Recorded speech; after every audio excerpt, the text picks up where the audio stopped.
In this video, we're talking about keybinds for healers. I'm going to show you how I do my keybinds and then my recommendations for you, because I do have a mouse where I kind of bind a bunch of stuff, but I'm going to show you how I do it and then how I would suggest you do it. All right, so step one for healer, there's a lot of things to consider, especially when you look at keyboard and mouse.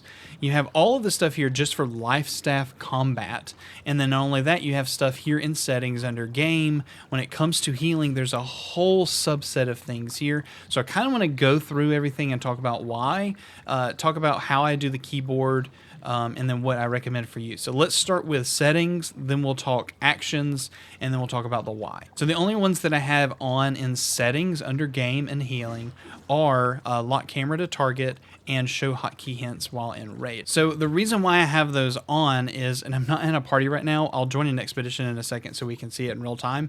But what you can do is whenever you actually press like Sacred, instead of it being on a ground, the moment you hit Sacred or Divine Embrace or Light's Embrace, it's going to immediately grab onto someone who's in your group.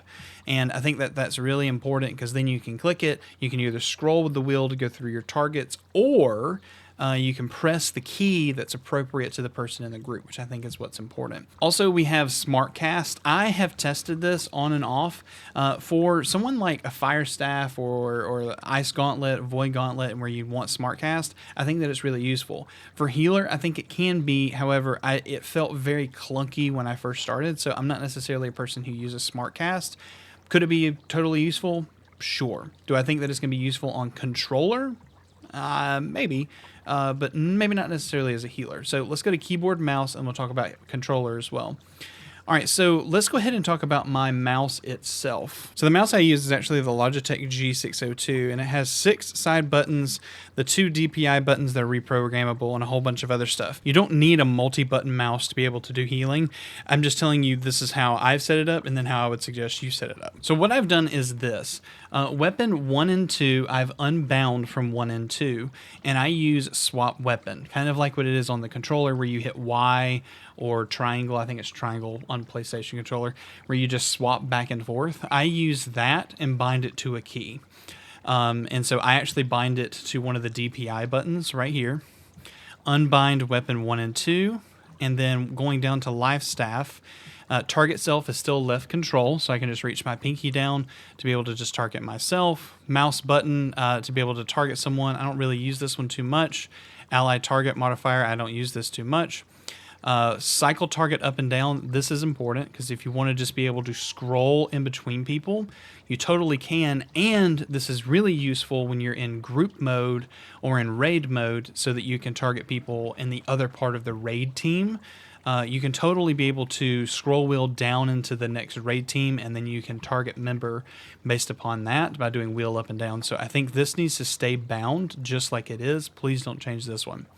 But what you can see here is target group member 1, 2, 3, 4, and 5. And I have put 1, 2, 3, 4, and 5. And what that means is in your group on the left side where your names are, whoever's at the very top is number 1, who's at the bottom is number 5.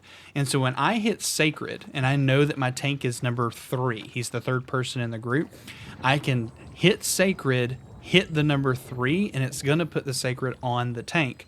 And that's why I set this up. And then group mode is actually the tittle key. Tilde key is what they say. I just know it's tittle. It's beside the 1, and that's how I toggle in between, just targeting the group or targeting within the raid and being able to move in between that.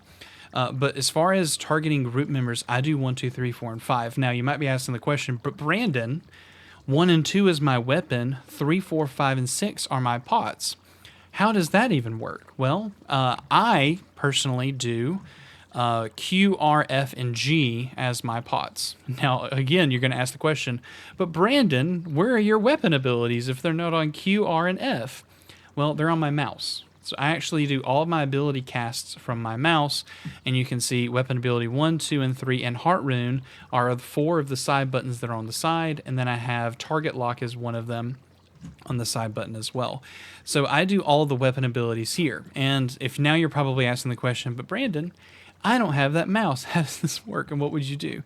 Well, here's how I would set up your actual computer to be able to do it. Now, granted, this is knowing that you probably have a mouse with 2 side buttons, okay? And if you have a mouse with 2 side buttons, here's how I would set it up. Number 1, I would do swap weapon, and I would actually put it as your tittle key. So beside the number 1, I would set it up as the tittle key, which is just the little like backwards apostrophe. So beside the number 1 on the keyboard, I would set it as that. And you're going to have to train yourself to hit that button. Or you could set it to the caps lock button. So just know that you can probably move this one around. You can set it to caps lock, which is just beside you, to be able to change weapons. You could even set it to any other key. I have it bound to my mouse instead of 1 and 2. You could even do it to scroll up and down, but that gets kind of confusing later. So you could do F1, F2. But I would put swap weapon as a key that is near you. I think you're already reaching up to do 1 or 2, right? You could totally just reach to do tittle, or you could leave it and you could do caps lock right beside you, okay? For consumable 1 and 2, I would put them on your mouse, maybe. So put them as the side buttons on the mouse. And then 3 and 4 you could put as 6 and 7 on your keyboard.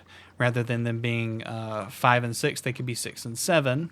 Or you could do 6, 7, 8, 9 as your consumables, but that gets kind of reached too far. Okay, weapon abilities, you can leave them as Q, R, F, and G all the way through the heart rune if you want. And then down for target group members, I would still do 1, 2, 3, 4, 5. I think that this is the one that it makes the most sense to me in my head, where I can look at it and be like, oh, that's number 3. I can hit the 3 really quick when I'm going to cast a Divine Embrace or a Light's Embrace, or I'm trying to throw Sacred on someone. I can easily pop button, hit the number, and it's going to be on that person. And I think that those are the things that you would probably select and do. There is an argument to be made, and I used to do this playing Destiny when it comes to weapon swapping. I made it as my middle mouse click to change weapons, and before I actually had a DPI mouse I could recontrol, but I did it as my middle mouse button to change, and it worked really well. So maybe you make it as middle mouse button click. So those are the things that I would adjust here to make it happen, and I'll show it to you here in combat here in a second. When you're healing on a mouse, to be able to select individual people within your team, you actually hold LB or L1, and you use right stick to go in between the people's names, which is totally an option when you want to be able to cast on someone. I feel like that's fine, and I wouldn't necessarily change anything about this. When it comes to the controller, I actually feel like they've made a pretty good controller scheme. Comment down below if you're a controller player and you have a better controller scheme, and maybe talk about how you've rebound things. But yeah, that's pretty much that. So I'm going to go ahead and queue it for random mutations. I still have to do Genesis for Freya's, and I need to do Depths for the, was it the amulet, the tanking amulet? But anyway, let's go ahead and queue in. I'm going to do my random for today and talk about healing in the actual expedition. All right, so before we've even started, what we can see here is if I cast Sacred Ground and I just hit the button, it's going to lock onto people. I can scroll with my wheel to just easily go in between, but right now I've just casted it on Death's Mistress, right? We're waiting on some guy. I guarantee he crashed loading in as well. So what we're going to do is, now if I do this, I want to cast it on Danish, which is number 5. That's actually the healer, or the actual tank. You can see he's already pushed into a fight. I can do this, hit 5, and that will actually place it on him, which is really nice because all he has to do is do his job. I will continue to be able to heal, do what I need to do, and all I'm doing is actually hitting that. I hit 5, and wherever he is, it doesn't matter if I'm looking away, I'm going to put that on him every time. All right, so we're pushing in. See, I'm going to look away. I'm going to hit 5, and I know that that went on my tank, which is good. And that was basically it. The expedition continued to crash after I did that, but I think you get the point of it. Just hit the actual cast, hit the number for the target, and get to ripping. If you have any suggestions for any keybinds, drop down in the comments down below. Check out one of these 2 videos. I'm sure you're going to find a lot of value in them, and I hope y'all have a great day.